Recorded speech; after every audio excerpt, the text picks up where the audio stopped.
réponses. Donc, on va maintenant entamer la partie un peu plus directe de l'interview avec un format qu'on a appelé questions flash. Le principe est simple. On va vous poser une série de questions qui sont assez succinctes et auxquelles vous devrez répondre vous-même de manière succincte.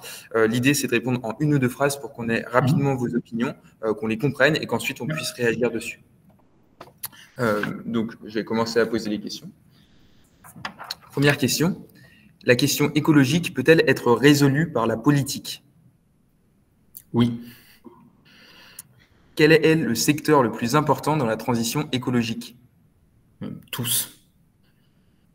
À quel rythme faut-il s'affranchir des énergies fossiles? Là, ma réponse sera plus longue. Pour l'Europe, le plus vite possible. Je pense qu'on peut atteindre presque zéro consommation de charbon en 2030. Très peu de gaz fossile en 2035. Et le pétrole, ça va être compliqué, mais on peut viser une réduction drastique en 2045. La décroissance est-elle envisageable? La décroissance est envisagée par d'autres familles politiques que la nôtre. Nous, on pense qu'il faut sortir de l'idéologie du PIB, du produit intérieur brut. Et du coup, on n'est ni croissantiste ni décroissantiste. On pense juste que le produit intérieur brut, c'était une bonne manière d'évaluer l'économie américaine des années 30, parce que ça a été fait pour ça. C'est plus une bonne manière aujourd'hui d'évaluer les économies européennes dans les années 2020. Donc, il faut d'autres indicateurs. Pour réussir la transition écologique, faut-il restreindre les libertés individuelles? Non, sauf peut-être celles des gens qui sont des multimilliardaires.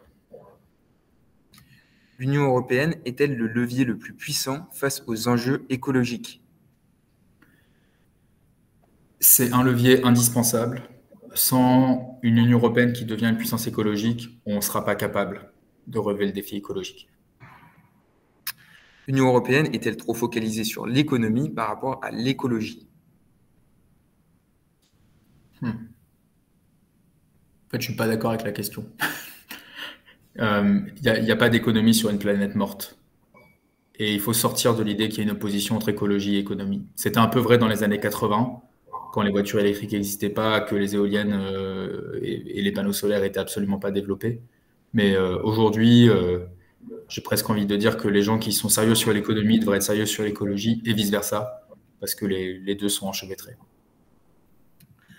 Et enfin, une question un peu plus actuelle, faut-il changer la politique agricole commune?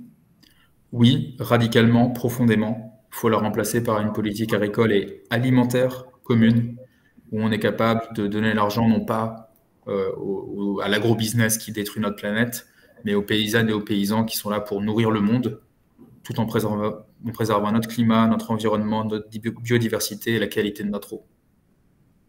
Et enfin, quel aspect de la politique écologique européenne changeriez-vous en priorité? En priorité, on adopterait un plan européen d'investissement pour le climat sur le long terme. Donc, pendant 10 ans, on investit à fond pour faire bifurquer l'économie, pour réorienter notre économie et notre société vers un chemin qui soit profondément écologique.